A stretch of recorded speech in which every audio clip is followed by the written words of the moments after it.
Hi everyone, this is my case study presentation. I chose to do it on Dayne Landscape, the business plan.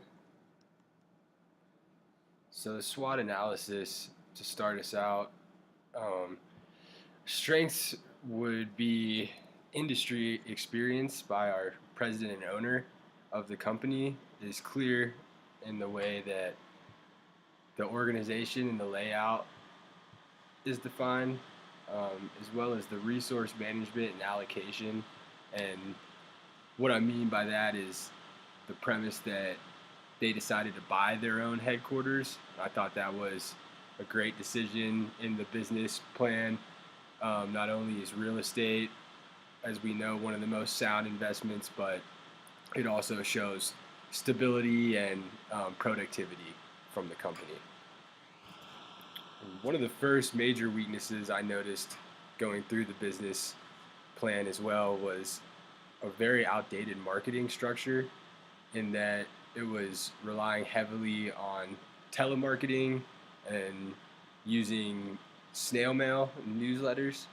So I thought that was a major weakness to the business. Um, some opportunities that could come would be we could continue scaling, growing the business by hiring regional managers to expand into new territories and in turn run more crews to cover more ground. Um, Potential threats could be on the other end of the spectrum, would be growing too fast and kind of getting a little too big for our britches, so to speak, and not being able to meet all our ends meets with the newly purchased headquarters and staying up to speed with all our bills and monthly overheads in our investments. So here's my TALS matrix. Um, And I'll start us out with the SO is construct and impose some standard operating procedures. I thought would just be able to organize everything good we had going and centralize it as well and keep it in one place. And also be able to, in turn, attain a very replicatable platform that we could start training new employees in on, and get them up to speed pretty quick in turn. Um, I would also like to see some incentive-based bonuses provided, and I think that would help overall just align interests, employees and owners. Could be also emphasis on retraining some office staff and employees to help for the new marketing techniques. Um, and again, like I stated on the above, really just aligning all the interests of the staff and the president or the owner of the company.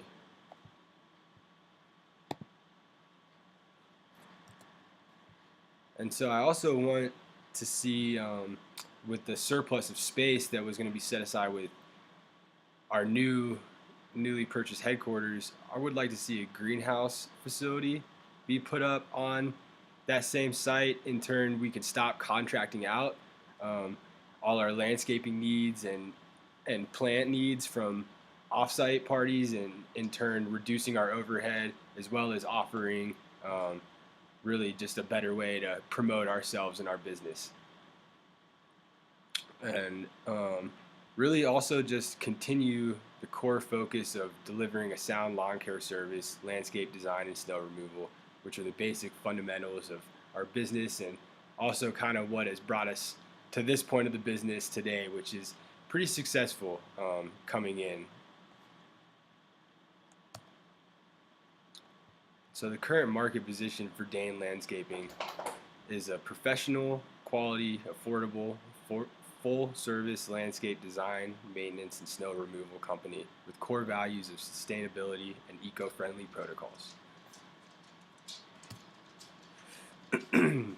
Not to get too wordy, but our mission statement would be Dayne Landscape is an all-inclusive, professional, full-service lawn care, landscape, and snow removal firm, specializing in unique landscape designs with a greenhouse nursery on site to source all your exotic plant species and unique customizable design templates, making us New Hampshire's premier full-service landscape design team.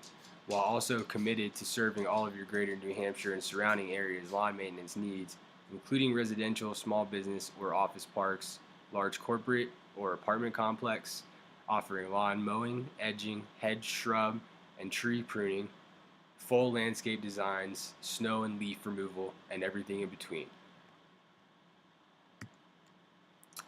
So here's my break-even analysis that I did a couple weeks ago. And we have our break-even quantity is really at 1 when purchased, if you see on my graph, and then we'll start making money and revenues coming in. We also see down here, rather chart was on the right, graph on the left, and that just gives you some visual ideas of how the business has been conducted and how much profit could be generated. So again, I think it is most important to revise the marketing strategies. And the ideas I had there were for sure to get everything on a digital medium, whether that's in the form of instead of any snail mail or actual physical letters going out, we could revert that to emails, and then also getting some digital accounts going on social media platforms, I think would be crucial to help build our business. And we could also help to promote by bringing in some local athletes and devoting a certain base of our sum that we were using for our old marketing strategies, and in turn just pay them a little bit less. And I think that would go a much longer way and in turn get us an efficient marketing strategy in place. I also think offering some sort of incentives for our current customers could be another great way to keep things fresh and also attract new businesses to come in, and whether that's in the form of annual discount or quarterly discount to the business that is actually referring us to someone else. And I think that could just overall help the symbiosis going on. So our 4Ps for Dayne Landscaping. Product, of course, is landscape design, maintenance, and snow removal through the winter months. Our place would be Greater New Hampshire. We're aiming to expand into more of the region surrounding us in New England.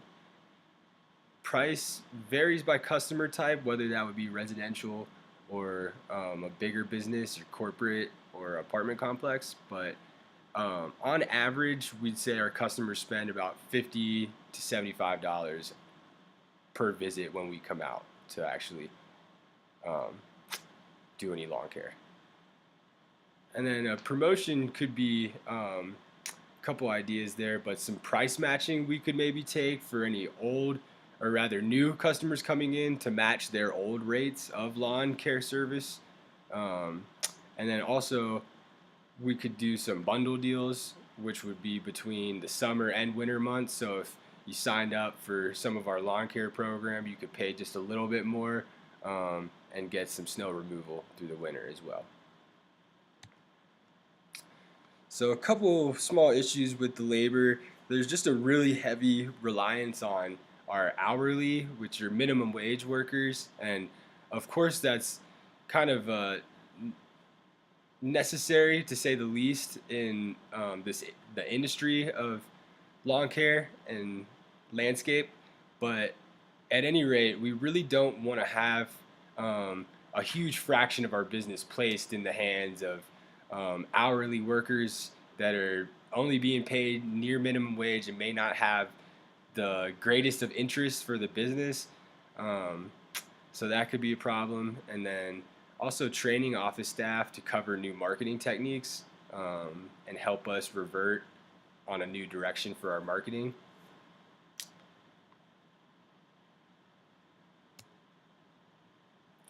And so I slightly rewrote employee structure. The one on the left of the slide is the one I used from the business plan that was already in place. And again, it's hard to account for inflation and by region, I guess. However, I felt like the wages were just very low in general. So I tweaked it, added a little bit overall to most all the wages. And then I also added, if you could see on the right side of the list, there's a new number 5, and that's the 4 crew leads I added in with kind of a medium base pay with some bonuses provided based on excellent customer surveys at the year end. And I think that would really just help mitigate all the problems I named in the last slide with any minimum wage or hourly workers, and really cut those back, as well as broaden our amount of crews. And so we could cover more distance with maybe less people, but they would be a bit more competent, so could counteract for a couple less bodies, and in turn also get a nice slash in the amount we pay on the year for our hourly wage workers. So I also drafted just a quick new break-even analysis, and that's based on the new numbers. And you can see our profit definitely was cut into with the amount I raised all the wages. However, there is still a fair cushion in my mind of making money, as well as allocating that workload and not taking on everything as the president owner, relying on your 8 supervisors and team leads, and have a good core staff, and some that'll really not only have those incentive-based bonuses, but just an overall incentive to do well and help build the company with the owner and president. So just to sum up and touch back on all the managerial recommendations I've named through the presentation. Again, topmost would be to revise marketing strategies and stress getting on all those digital platforms I've mentioned. Again, add crew leads or some middle management, and that's to provide incentives, cut back on the hourly labor, and increase amount of crews. And then lastly, really just keep it up. The business was doing pretty well. The way the business plan was wrote, they definitely made money the first year they operated, and that in itself is a win, I think, for a lot of businesses, just to get to that state of revenue becoming gross and actual profit. So again, just keep doing what works. And that's all I got. Thank you, guys.